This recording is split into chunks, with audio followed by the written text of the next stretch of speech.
नमस्कार दोस्तों, स्वागत करते हैं आपके अपने यूट्यूब चैनल ज्ञान संगम पर। दोस्तों, आज हम आपके लिए प्राचीन भारत का इतिहास यहाँ से आपको शुरू करेंगे, जिसमें से आपको हम तीनों काल जैसे कि पूरा पाषाण काल, मध्य पाषाण काल तथा नव पाषाण काल तथा इसमें हम इससे संबंधित आपको बताएंगे कि आग की खोज किस में काल में हुई तथा पहिए की खोज किस काल में हुई।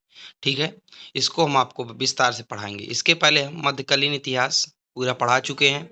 उसकी प्लेलिस्ट आपको डिस्क्रिप्शन पे या फिर आप यूट्यूब चैनल विजिट करके आपको उसकी प्लेलिस्ट मिल जाएगी। ठीक है, तो अगर आपको नहीं पढ़ा तो आप उसको भी देख सकते हैं। दिल्ली सल्तनत के पूरे जो 5 राजवंश थे उसको भी हमने करवा दिया है। ठीक है, तो चलिए शुरू करते हैं बिना किसी देरी के। आप हमारे टेलीग्राम से जुड़ के आप जो है इस वीडियो का पीडीएफ प्राप्त कर सकते हैं। ठीक है, चलिए शुरू करते हैं। तो प्राचीन भारत का इतिहास, तो अतीत का अध्ययन क्या कहलाता है? इतिहास कहलाता है। तो अगर हम बात करें तो अतीत का अध्ययन क्या कहलाता है? इतिहास कहलाता है। देखिए, अतीत का मतलब क्या है? जो बीता हुआ कल, यानी कि बीता हुआ जो समय है उसको अतीत यानी कि हिस्ट्री कहा जाता है। ठीक है, जो बीते हुए समय को क्या इतिहास यानी कि हिस्ट्री कहलाता है, बीता हुआ समय। ठीक है, इतिहास के जनक किसे कहा जाता है? तो दोस्तों, इतिहास के जनक हेरोडोटस को कहा जाता है। ये आपके लिए इंपॉर्टेंट है, आप स्क्रीनशॉट लीजिए, नोट्स बनाते चलिए। आप अगर आपको नोट्स नहीं बनाना है तो आप मुझसे पीडीएफ ले लीजिएगा। ठीक है, देखिए अब इतिहास, तो इतिहास को मुख्यतः 3 भागों में बांटा गया है। दोस्तों, कितने भागों में बांटा गया है? 3 भागों में इतिहास को बांटा गया है। कौन कौन से 3 भाग हैं आप देख लीजिए एक बार। देखिए, तीन भाग कौन सा है? प्रागैतिहासिक काल, आद्य ऐतिहासिक काल तथा ऐतिहासिक काल। ये 3 भागों में जो है इतिहास को बांटा गया है। तो प्रागैतिहासिक काल किसे कहते हैं? इस काल में मानव किसी लिपि और लेखन से परिचित नहीं था। तो ऐसा काल जिसमें जो मानव न कोई किसी लिपि को जानता था न किसी लेखन को जानता था, तो वो कौन सा काल है? प्रागैतिहासिक काल उसको कहा जाता है। ठीक है, जैसे जैसे हम किसमें क्या कह सकते हैं? जैसे कि पाषाण काल तथा ताम्र पाषाण काल। तो प्रागैतिहासिक काल के भाग है पाषाण काल तथा ताम्र पाषाण काल। इसी में हम पाषाण काल के 3 भाग हैं, पूरा पाषाण काल, मध्य पाषाण काल तथा नव पाषाण काल। तो इसी के बारे में हम पढ़ेंगे, क्योंकि देखिए पूरा पाषाण काल, मध्य पाषाण काल और जो नव पाषाण काल है, इसमें क्या है? मानव क्या था? आदि मानव था। तो वो न कोई किसी लिपि के बारे में जानता था न किसी लेखन कला के बारे में जानता था। तो ये प्रागैतिहासिक काल के अंतर्गत आएगा। दूसरा है आद्य ऐतिहासिक काल। आद्य ऐतिहासिक काल क्या है? लिपि से परिचित तो थे पर पढ़ी नहीं जा सकती थी। ऐसी लिपि जो परिचित तो थे लेकिन उस लिपि को पढ़ी नहीं जा सकती थी, उसे कहते थे सिंधु घाटी सभ्यता की लिपि। आपने देखा होगा सिंधु घाटी सभ्यता की लिपि कैसी थी? सर्पिलाकार लिपि थी। उसको लोग जो जानते थे कौन सी लिपि, लेकिन उसको पढ़ नहीं सकते थे। तीसरी आती है ऐतिहासिक काल। ऐतिहासिक काल दोस्तों क्या है? ऐसी लिपि जिससे लोग परिचित भी थे और उसको पढ़ी भी जा सकता था, ऐसी लिपि कहा जाता है। जैसे प्राचीन भारत, मध्यकालीन और आधुनिक भारत, तो ये ऐसी लिपि है। तो आपको समझ गया, इतिहास 3 भागों में विभाजित है: प्रागैतिहासिक काल, आद्य ऐतिहासिक काल तथा ऐतिहासिक काल। प्रागैतिहासिक काल का मतलब है न किसी लिपि के बारे में जानता था मानव, न उससे परिचित था। आद्य ऐतिहासिक काल का मतलब है उन लिपि के बारे में जानता था लेकिन पढ़ नहीं सकता था, जैसे सिंधु घाटी सभ्यता की लिपि।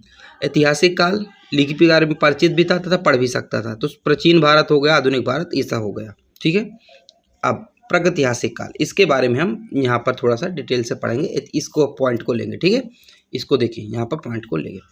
प्रागैतिहासिक काल क्या है? इस काल में मानव किसी लिपि से परिचित नहीं था। इस कालखंड की जानकारी केवल हमें अवशेषों से मिलती है। अध्ययन की दृष्टि से प्रागैतिहासिक काल को 2 भागों में बांटा गया है। तो अध्ययन की दृष्टि से जो प्रागैतिहासिक काल है इसको 2 भागों में बांटा गया है। कौन से 2 भाग है? पाषाण काल तथा ताम्र पाषाण काल। तो पाषाण काल तथा ताम्र पाषाण काल, इसको 2 भागों में बांटा गया है। अब देखिए पाषाण काल क्या है। भारत में सर्वप्रथम 1863 में रॉबर्ट ब्रूस फुट ने पाषाण कालीन सभ्यता की खोज की। देखिए, ये वन लाइनर आपसे क्वेश्चन सीधा पूछा जाएगा कि सर्वप्रथम 1863 में किसने जो है पाषाणकालीन सभ्यता की खोज की? तो सर रॉबर्ट्स फ्रूट ने। ठीक है, इसको समझ में आ गया। एक क्वेश्चन आपको नीचे है, एक पॉइंट देखिए, भारतीय पुरातत्व का जनक किसे कहा जाता है? अलेक्जेंडर कनिंघम, यानी कि ए कनिंघम भी इसको कहा जाता है। तो ये आपके लिए 2 पॉइंट एकदम बिल्कुल इंपॉर्टेंट है। ठीक है, अगला, अध्ययन की दृष्टि से पाषाण काल को आगे 3 भागों में बांटा गया है। कितने भागों में आगे बांटा गया है? 3 भागों में बांटा गया है। पूरा पाषाण काल, मध्य पाषाण काल तथा नव पाषाण काल। तो हम पूरा पाषाण काल के बारे में हम पढ़ेंगे। देखिए, इसकी अगर पूरा पाषाण काल की अवधि की बात करें तो काल अवधि हर जगह दूसरी जगह मिलने को दूसरी देखने को मिलती है। तो आपसे ये एग्जाम में कभी काल अवधि नहीं पूछा जाता इनकी, ना पूरा की पाषाण काल की, न मध्य पाषाण काल की, न नव पाषाण काल की। तो इसमें आपको टेंशन लेने की कोई बात नहीं है, काल अवधि आपको याद करने की कोई ज़रूरत नहीं है, क्योंकि हर किताबों में हर जगह अलग अलग होता है। ठीक है, अब इसके बारे में, इसको काल अवधि को छोड़ के हम आगे पढ़ते हैं। यह इतिहास का सबसे प्रारंभिक समय था। क्या इतिहास का सबसे प्रारंभिक समय कौन सा था? पूरा पाषाण काल। इसी समय के मानव को आदि मानव कहा जाता था। इसी समय का जो मानव था उसको क्या कहा जाता था? आदि मानव कहा जाता था। इसी काल में मानव का जीवन अस्थिर था, शिकार करके भोजन का संग्रह करता था। ठीक है, अस्थिर था मतलब उसका जीवन स्थिर नहीं था, वो शिकार करता था फिर भोजन का संग्रह करता था। इस समय का नाम खानाबदोश था। इस समय का जो मानव था खानाबदोश, यानी कि दूसरों को मार के खाता था, खानाबदोश था। इस समय मानव की सबसे बड़ी उपलब्धि आग की खोज थी। तो देखिए ये पॉइंट आपके लिए है। इस समय की सबसे बड़ी, मानव की सबसे बड़ी उपलब्धि कौन सी? आग की खोज थी। तो आपसे पूछा जाएगा कि आग की खोज किस काल में हुई? तो पूरा पाषाण काल में आग की खोज हुई थी। ये आपको यहाँ समझ में आ गया। इस समय मानव पत्थर के बड़े बड़े औजारों का इस्तेमाल शिकार करने के लिए किया करता था। तो पत्थर के बड़े बड़े औजारों का जो इस्तेमाल है शिकार करने के लिए मानव किया करता था। अगला है, इसी काल में मनुष्य ने सर्वप्रथम चित्रकारी करना प्रारंभ किया। भीमबेटका की गुफाओं में इस काल के चित्र देखने को मिलते हैं। तो चित्रकारी का प्रमाण कहाँ देखने को मिलता है? भीमबेटका की गुफाओं में। आपको इतना समझ में आ गया। ठीक है, देखिए आदि मानव से मानव कैसे बना, देखिए डिफरेंट हो रहे हैं। ठीक है, फिर इस तरह मानव बना, आदि मानव से मानव का विकास। देखिए आप, फिर आता है मध्य पाषाण काल। ठीक है, मध्य का सब पाषाण काल पढ़ने से पहले आप थोड़े से देख लीजिए। ये जो मैंने आपको बताया ना कि औजारों का इस्तेमाल करता था, पत्थर के नुकीले औजारों का इस्तेमाल करता था। ये देखिए, ये है औजार है। अब देखिए हम पढ़ेंगे मध्य पाषाण काल। मध्य पाषाण काल का समय काल अवधि 12,000 ईसा पूर्व से 10,000 ईसा पूर्व। इसको आपको याद रखने की जरूरत नहीं, क्योंकि हर जगह अलग अलग एग्जाम में आपसे नहीं पूछा जाएगा। ठीक है, देखिए इस काल में मानव ने पशुपालन आरंभ किया। तो पशुपालन मध्य पाषाण काल से शुरू किया गया। इस समय के मानव ने छोटे और पत्थर नुकीलों, जो छोटे छोटे और नुकीले हथियारों का प्रयोग करना शुरू कर दिया। छोटे हथियारों को माइक्रोलिथ कहा जाता है। तो देखिए ये लाइन आपके लिए इंपॉर्टेंट है। क्यों इंपॉर्टेंट है? इस समय के मानव ने छोटे और नुकीले हथियारों का प्रयोग करना शुरू कर दिया। देखिए पत्थरों के छोटे और नुकीले हथियार, इनका प्रयोग करना क्या कर दिया था? शुरू कर दिया था। और इन छोटे हथियारों को माइक्रोलिथ कहा जाता है। क्या कहा जाता है दोस्तों? माइक्रोलिथ कहा जाता है। इसको आप लोग याद रखिएगा। मनुष्य द्वारा सबसे पहले जो जानवर पाला गया था उसको कुत्ता, कौन सा जानवर था? कुत्ता। अगर दूसरा जानवर घोड़ा था। तो मनुष्य द्वारा मध्य पाषाण काल में जो सबसे पहले जानवर पाला गया वो था, कौन था? कुत्ता था। दूसरा जानवर कौन सा था? घोड़ा था। ठीक है, अब आता है नव पाषाण काल। 10,000 ईसा पूर्व से 3,000 ईसा पूर्व तक जो है नव पाषाण काल चला। ठीक है, तो इसकी काल अवधि आपसे मैंने बताया 10,000 ईसा पूर्व से 3,000 ईसा पूर्व।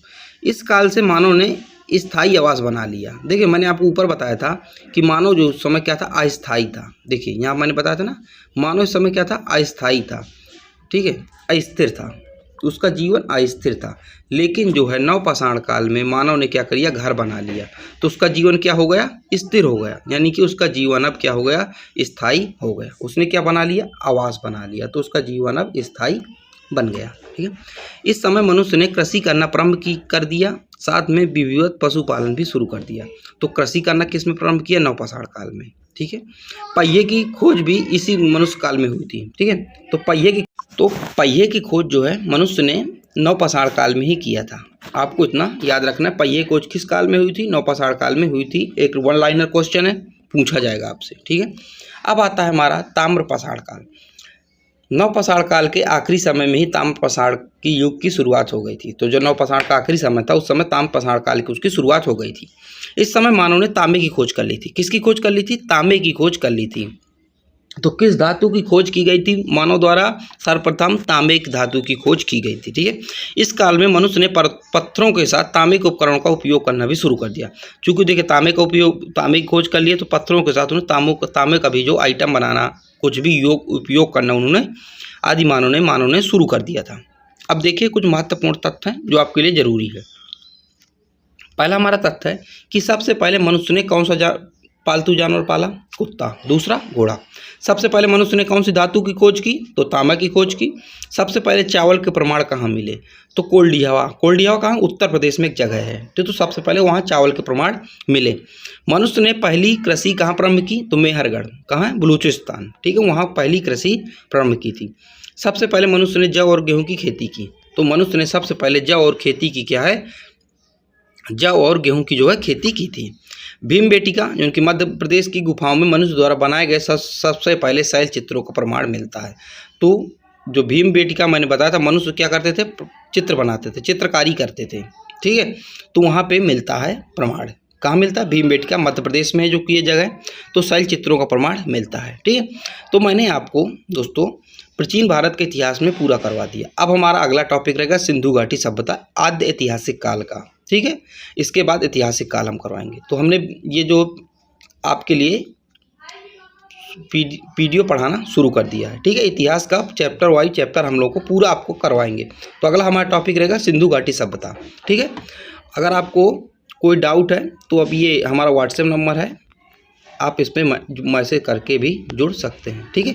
9696806707 ये हमारा व्हाट्सएप नंबर है। तो डिस्क्रिप्शन पे चूँकि आपको ये मिल जाएगा। आप लोगों को वीडियो कैसी लगे आप थोड़ा सा डिस्क्रिप्शन में बता दीजिए, अपना फीडबैक जरूर दे दिया करिए, ठीक है। मिलते हैं अगले वीडियो पर, जब तक के लिए जय हिंद जय भारत।